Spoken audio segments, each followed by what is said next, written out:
Meeting ಇಡಿ ಅಂತ ಹೇಳಿ ನಾನು 3-4 ಸತಿ ಮೀಟಿಂಗ್ ಇಟ್ಟಿದ್ದೀನಿ ಈ ಥರ. ನೀವು ಬಂದಿದ್ದೀರಾ ಇದೇ ಸೇಮ್ ಟೈಪ್ ಪ್ರಾಬ್ಲಮ್ಸ್ ಆಗಿದೆ. ಸಾಲ್ವ್ ಮಾಡೋಕ್ಕಾಗಲ್ಲ. ಬಡ್ಜೆಟ್ ಅಪ್ರೂವ್ ತಗೋಬೇಕು, ಹೆಡ್ ಆಫೀಸಿಂದ ಬಡ್ಜೆಟ್ ತಗೊಂಡು ಬರಬೇಕು. ಇದು ಶೌಚಾಲಯ ಮತ್ತೆ ನೀರಿಂದು 2 years ಇಂದ ಓಡಾಡಿರೋದು ಬಡ್ಜೆಟ್ ಅಪ್ರೂವಲ್. ಈಗ ಆ ಕಾಂಟ್ರಾಕ್ಟರ್ ಎಂತ ಸಿಕ್ಕಿದೆ ಅಂತಂದ್ರೆ ತಗೊಂಡು ಅವ್ನು ಹುಷಾರಿಲ್ಲ, 6 months ಅವ್ನು ಅಡ್ಮಿಟ್. ಈಗ ಆ ಥರ ಎಲ್ಲ ಪರಿಸ್ಥಿತಿ ಇರುತ್ತೆ. ಅವ್ನು ಒಂದು ಸತಿ ಕ್ಯಾನ್ಸಲ್ ಮಾಡೋಕ್ಕೂ ಆಗಲ್ಲ, ಅವ್ನು EMT ಗುಡ್ಬೋಲ್ ಆಗುತ್ತೆ. ಅದೆಲ್ಲ ಅಂಡರ್ಸ್ಟ್ಯಾಂಡಿಂಗ್ ನಾವು ಮಾಡ್ಕೊಂಡು ಮಾತಾಡ್ತೀವಿ. ಏನೇನು ಅನುಕೂಲ ಏನೇನಾಗುತ್ತೋ ಇಮಿಡಿಯೇಟ್ ಆಗಿ ನಾವು ಮಾಡ್ಸೋದು.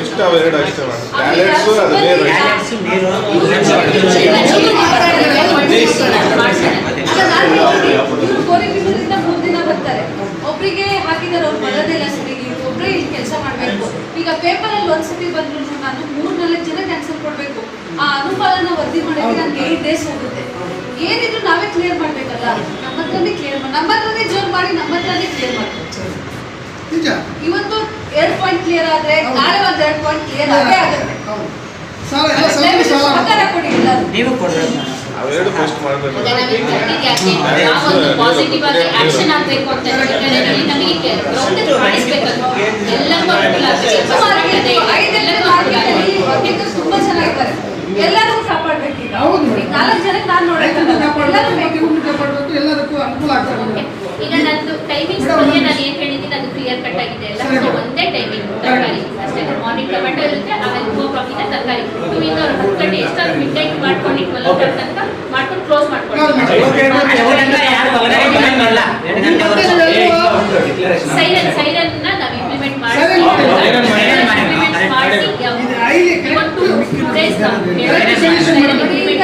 ಅಗ್ರಿಕಲ್ಚರ್ ಮಾರ್ಕೆಟಿಂಗ್ ಕಂಪ್ಲೀಟ್ ಮಾಡಿ ಡಿಗ್ರಿ ಅವ್ರಿಗೆ ಒಬ್ರಿಗೆ ಕೆಲಸಕ್ಕೆ ತಗೊಂಡಿದ್ದೀನಿ. ಯಾಕೆ ತಗೊಂಡಿದ್ದೀನಿ ಅಂದ್ರೆ ಲೆಕ್ಕ ತಿಳ್ಪಟ್ಟಿ ಅಪ್ಡೇಟ್ ಆಗ್ರಿ ಅಂತ.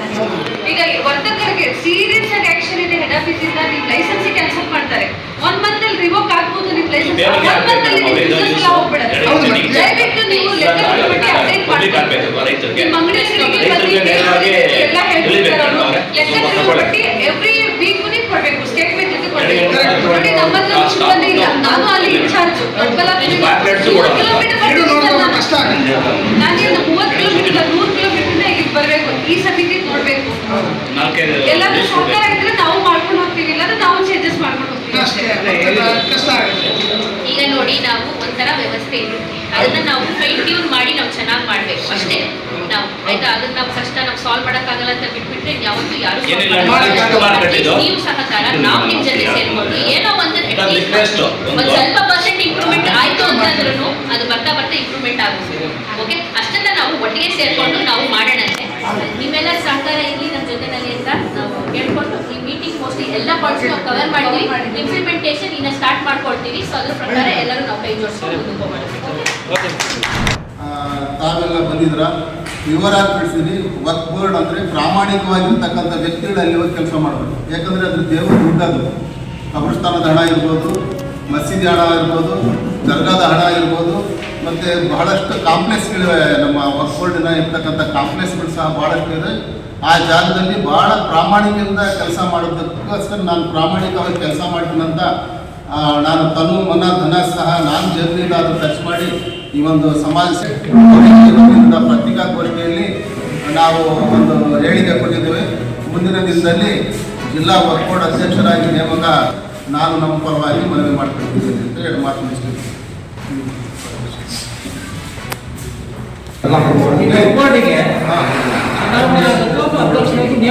ನೇಮಕ ಈಗ ರಾಜ್ಯ ಮಟ್ಟದಲ್ಲಿ 2 ಜನಕ್ಕೆ ನೇಮಕಾತಿ ಮಾಡ್ತಾರೆ. ರಾಜ್ಯ ಮಟ್ಟ ಅಂಥವರು ಸುಮಾರು 1500 ಚಿಲ್ಲರೆ ಜನ ರಾಜ್ಯದಲ್ಲಿದ್ದಾರೆ. ಅವರು 2 ಜನ ಕಾಯಿಸ್ತಾರೆ. ಇಬ್ಬರು ಗೆದ್ದು ಯಾರು ಜಾಸ್ತಿ ತಗೋಬೋದು, ಯಾರು ಕಮ್ಮಿ ತಗೋಬೋದು ಅದು ಲೆಕ್ಕ ಬರಲ್ಲ. 400 ತಗೋದು ಆ ಥರ ಲೆಕ್ಕ ಬರಲ್ಲ. ಇವ್ರ ಮೇಲೆ ಮತ್ತೆ 11 ಜನ ಇರ್ತಾರೆ ರಾಜ್ಯ ಮಟ್ಟದಲ್ಲಿ. ಕಮಿಟಿ ನಾಮಿನೇಟೆಡ್ ಇರ್ತಾರೆ. ಆ ಥರ 11 ಜನ ಸೇರಿ ರಾಜ್ಯಾಧ್ಯಕ್ಷರನ್ನ ನೇಮಕಾತಿ ಮಾಡ್ತಾರೆ. ರಾಜ್ಯಾಧ್ಯಕ್ಷರ ಅಲಿ ಉಲ್ ಹಸೇನಿ ಗುಲ್ಬರ್ಗಾದ ಧರ್ಮಗುರುಗಳಿದ್ದಾರೆ. ಹೊಸ ಬಂದೇ ನವಾಜ್ ಅಂತ ಹೇಳ್ಬಿಟ್ಟು ನಮ್ಮ ಭಾರತ ನವಾಜ್ ಅಂತ 2 ಬಹಳ ದೊಡ್ಡ ಕ್ಷೇತ್ರಗಳು. ಅದರ ಅಧ್ಯಕ್ಷರು ಅವರು ವಿದ್ಯಾಭ್ಯಾಸ ಓದಿದ್ದು ಅಮೆರಿಕದಲ್ಲಿ. ಬಹಳಷ್ಟು ಮೆಡಿಕಲ್ ಕಾಲೇಜುಗಳಿದ್ದಾವೆ. ಬಡ ಮಕ್ಕಳಿಗೆ